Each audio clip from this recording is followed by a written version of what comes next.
Kamu kalau banyak ngomong, saya juga banyak ngomong. Menteri Sosial Tri Risma hari ini marah-marah lagi. Amarah Risma kali ini pecah saat mengunjungi Kecamatan Sikur, Lombok Timur, Nusa Tenggara Barat hari Rabu lalu. Risma marah karena mahasiswa menuding penyaluran bantuan sosial dicurangi oknum pemerintah. Berbeda dari biasanya, marah-marah Menteri Risma kali ini mendapat balasan dari mahasiswa. Usai berdebat dengan mahasiswa, Menteri Risma langsung mengecek bantuan langsung tunai. Risma berjanji akan membenahi sengkarut penyaluran bantuan sosial di Lombok Timur. Awal Oktober silam, Risma juga mengumbar amarah yang menyasar salah seorang pegawai Dinsos Gorontalo. Risma geram lantaran saat salah seorang pegawai Dinsos menganggap ketidaksesuaian antara saldo dan data penerima bansos sebagai hal biasa. Menurut Risma, data adalah hal yang sangat krusial dan rentan menjadi fitnah. Setelah sempat memanas akibat insiden tersebut, hubungan Menteri Risma dan Gubernur Gorontalo kembali membaik dan kedua pihak sama-sama mengevaluasi penyaluran bantuan sosial.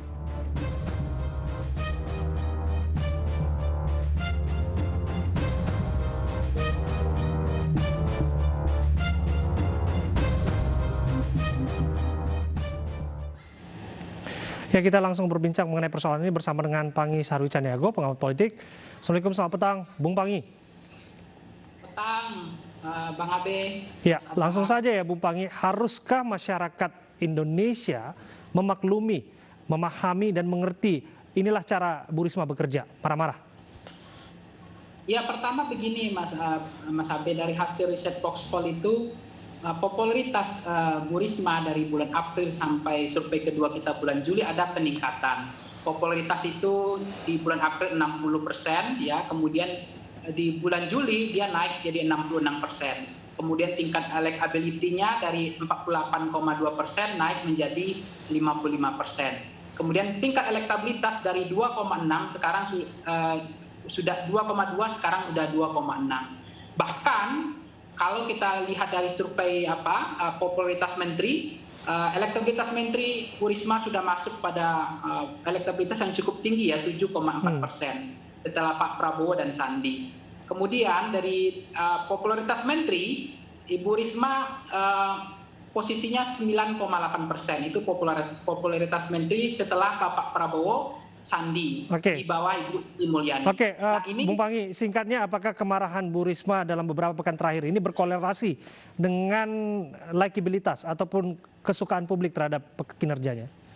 Nah, kalau kita lihat apakah ada korelasi linearnya terhadap likability-nya, tentu ada. Karena kementerian yang dianggap berkinerja baik pada hasil survei kita pada bulan Juli, yaitu Kementerian Sosial, 18,5%. Itu adalah persepsi publik, sementara perspektif elit tentu akan berbeda. Itu yang pertama, Mas Habib.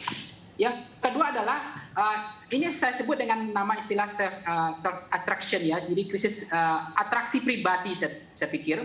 Jadi ada dua model dalam atraksi pribadi ini. Pertama adalah cara baik, tapi lama dikenal, sulit berkesan di publik, dan kurang populer, kurang populis. Dan model yang kedua adalah cara destruktif, yaitu cara yang tidak terlalu baik ya, tetapi berkesan bagi publik, populismenya dan citra sentimennya, dua hal, bisa positif, sentimennya bisa negatif. Jadi Anda ingin mengatakan ini salah satu cara destruktif, marah-marah dan kemudian di depan publik ya, tertangkap media. Kalau Anda melihat apakah ini kesengajaan atau memang mengalir begitu saja cara bekerja Bu Risma dan kita memang harus memahaminya sebagai warga Indonesia?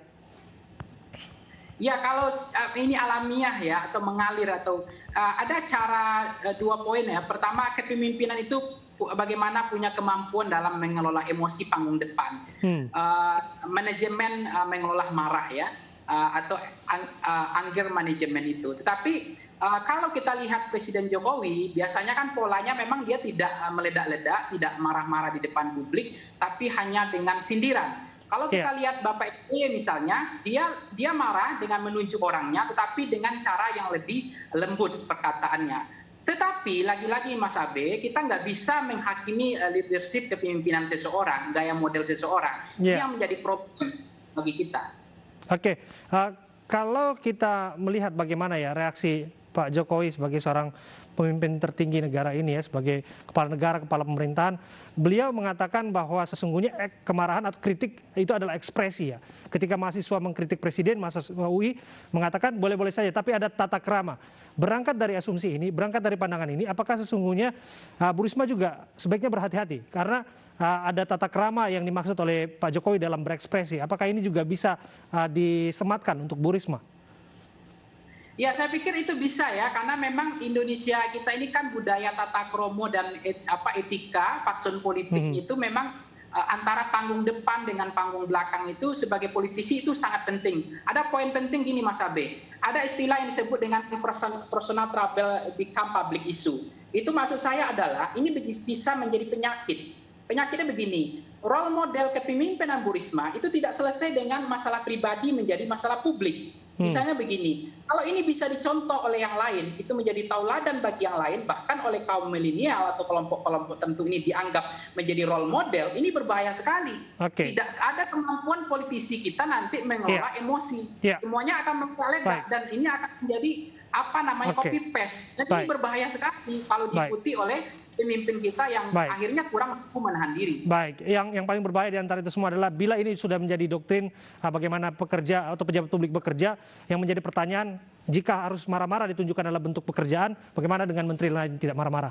Itu yang menjadi catatannya. Terima kasih bagi Anda yang sudah menyiapkan waktu bersama kami, Pak Ngisar Wicaniago. Kita berangkat ke informasi berikutnya. Kebijakan pemerintah memberi izin nikah siri masuk dalam kartu keluarga disambut berbagai pandangan. Sebagian kalangan menilai hal itu merugikan perempuan, sementara kalangan lain justru mengapresiasinya.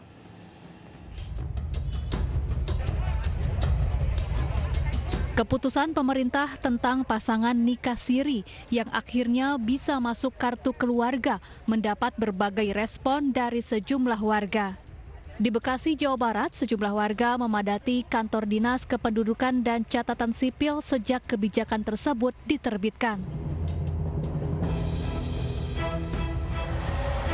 Namun kini satu persatu suara keberatan atas kebijakan tersebut mulai mencuat ke permukaan.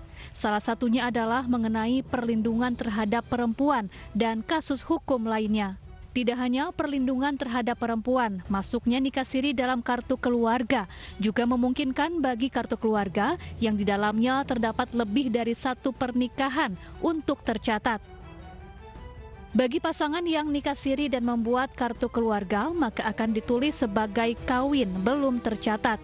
Pemerintah berdalih pengelompokan tersebut guna memudahkan pencatatan administrasi, termasuk untuk sang anak saat mengurus akta lahir.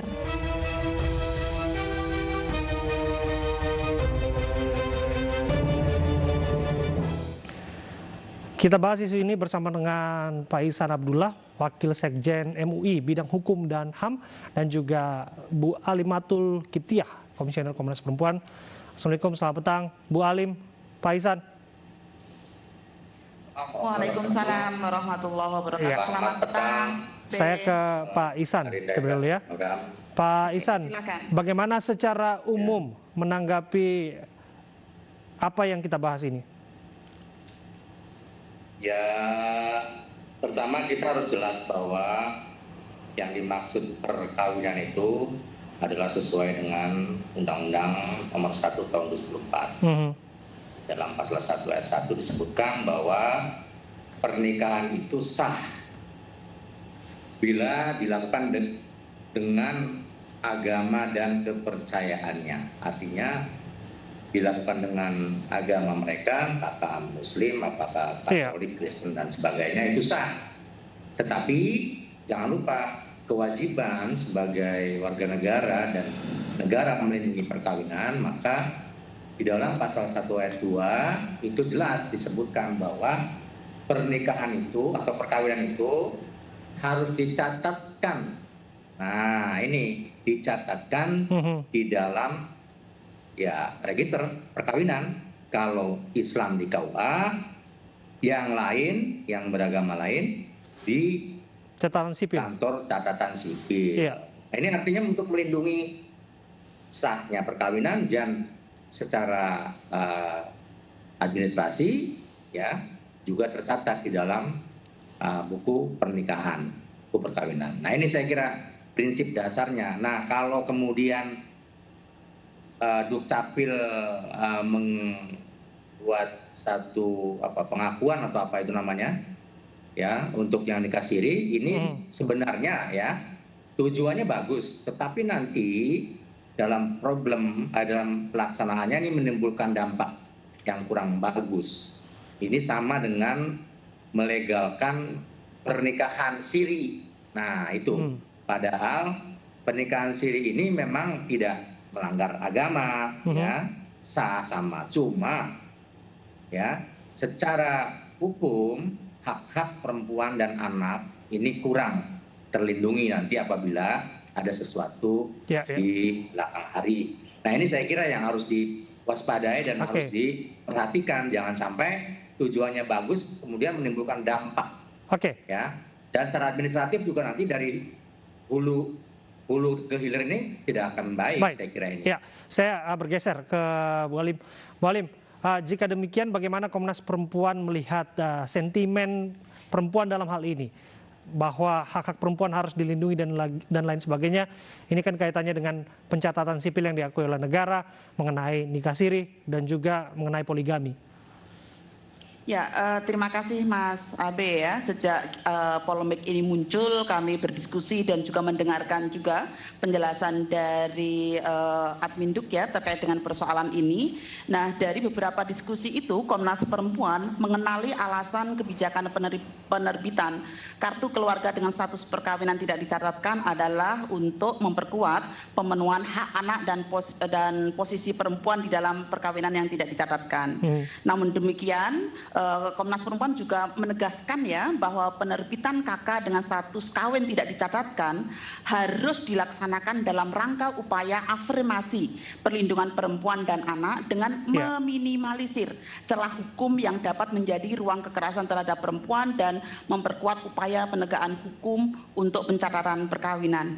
Yang ketiga adalah mengetapkan kriteria penerbitan KK ini dengan status tidak dicatatkan dan tidak diberikan kepada orang yang tidak ingin mencatatkan perkawinannya.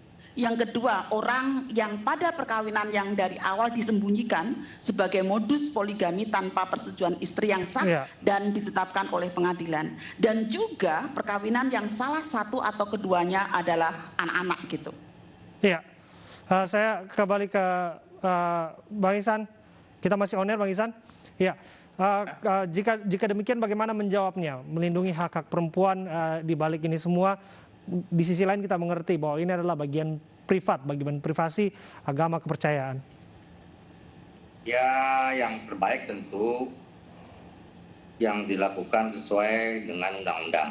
Ya, jadi sebagai warga negara yang baik dan pemerintah juga tentu ini harus menegakkan undang-undang perkawinan, karena tujuan dari perkawinan itu adalah untuk mencapai kesejahteraan rumah tangga ya yang sakinah mawaddah warahmah. Jadi ya harus sesuai dengan undang-undang. Pernikahan itu dilakukan dengan sesuai agama dan keyakinannya, lalu dicatatkan. Nah, kalau memang pemerintah ya melalui Dukcapil memandang tadi sebagai bentuk afirmasi, kebijakan afirmatif. Ini sih memang betul awalnya, tetapi ini bakalan terjadi maladministratif dalam pelaksanaannya. Karena sangat sulit dilakukan pembedahannya ya. Yang dimaksud nikah siri yang mana, nanti bisa laki-laki itu nikah siri bisa ada yang 5, 6, 7 kali itu. Semua nanti calon-calon istri sirinya itu pada ngaku. Nah itu gimana yang mana yang dimaksud? Nah ini sama dengan tidak memberikan kepastian. Nah saya kira ini juga penting. Soal antisipasi disebutkan tadi kekerasan kepada perempuan yang mana ada modus menggelapkan, let's say katakanlah nikah siri tanpa persetujuan istri atau poligami misalnya tanpa sepengetahuan istri pertamanya. Ya betul itu, dan ini akan menciptakan ya kejahatan di dalam perkawinan, karena seorang suami bisa menikah beberapa kali saja, negara mengizinkan. Dengan afirmasi kebijakan seperti ini sama dengan negara mengizinkan nikah siri, dan ini sama dengan negara tidak memberikan kepastian bagi wanita dan anak-anak. Nah, saya kira ini harus disikapi dengan baik. Bu Halim, saya ke Anda. Ada kompleksitas masalah di sini karena kita tahu bagaimanapun keturunan dari bentuk pernikahan itu adalah anak-anak yang harus dilindungi juga haknya. Ini kan diatur dalam undang-undang kita. Betul. Namun di sisi lain juga perempuan juga hak-hak mereka juga harus dilindungi dalam hal ini, dalam urusan pernikahan. Bagaimana Anda melihatnya? Yang mana tukar tambah yang harus dimengerti dalam kebijakan ini? Menurut saya bukan persoalan tukar tambah ya, tapi bagaimana sama-sama diperhatikan gitu. Oleh karena itu memperbaiki prosedur ya, dan prasyarat penerbitan KK dengan status kawin tidak dicatatkan agar dapat memenuhi kriteria sebagaimana tadi ya, pemenuhan hak perempuan dan anak, maka menurut Komnas Perempuan itu petugas Adminduk itu memberikan informasi tentang status perkawinan kedua belah pihak dalam perkawinan yang tidak dicatatkan. Yang kedua, surat pertanggungjawaban mutlak itu menambahkan pernyataan tidak terikat pada perkawinan yang sah sebagai halangan atas perkawinan yang tidak dicatatkan. Kemudian juga menyerahkan bukti penetapan pengadilan jika memilih perkawinan sah yang lain. Karena itu Komnas Perempuan sangat mendorong pemerintah untuk mempercepat penetapan perkawinan dan mempermudah pencatatan perkawinan untuk prasyarat adat dan kelompok agama minoritas. Selain itu juga pertimbangan-pertimbangan itu didasarkan pada pemahaman Komnas Perempuan tentang persoalan KDRT, perkawinan anak, masyarakat adat, komunitas agama, keyakinan minoritas, perempuan pekerja, perkawinan beda agama, perkawinan beda warga negara, perwakilan yang terjadi sebelum Undang-Undang Perkawinan 1971 ya, itu disampaikan 74 ya. Baik, saya terakhir ke Pak Ihsan. Bukan hanya urusan pemerintah, tapi dibutuhkan juga kesadaran kolektif kaitannya dengan ketakwaan, dengan urusan poligami, nikah siri dan lain sebagainya. Karena lagi-lagi kita akan kembali ke sana. Apa yang ingin Anda sampaikan? Ya, kalau sebagai Muslim yang baik ya, dan mungkin yang beragama lain, dalam Islam ada solusi yang lain, yaitu isbat nikah. Jadi si wanita ini bisa mengajukan penetapan nikah ke pengadilan agama. Nah, baru prosedur administrasi yang lain seperti tadi pendaftaran KK dan lain-lain bisa ditempuh setelah mendapatkan penetapan dari pengadilan. Nah, inilah jalan keluar yang baik sehingga pernikahan ini benar-benar terjadi dengan sesuai dengan undang-undang dan diketahui oleh khalayak bahwa si A adalah istrinya, si B adalah anaknya. Ini kan penting dalam kehidupan. Kalau misalnya hanya nikah siri kemudian diberikan tadi pemberian KK di dalamnya, saya kira bukan jalan keluar yang baik. Nah, apa yang disampaikan oleh Bu Nikmat, Bu Halim dari Komnas Perempuan, mohon maaf Bu, itu saya kira sudah baik. Ya. Jadi demikian ya Dinda. Baik, terima kasih. Namanya kita sudah sampai pada kesepahaman atas diskusi ini. Terima kasih atas waktu Anda Pak Ihsan, dan juga terima kasih Bu Halim. Pemerintah resmi memoratorium pemberian izin bagi pinjol baru. Kami hadirkan informasinya saat lagi untuk Anda.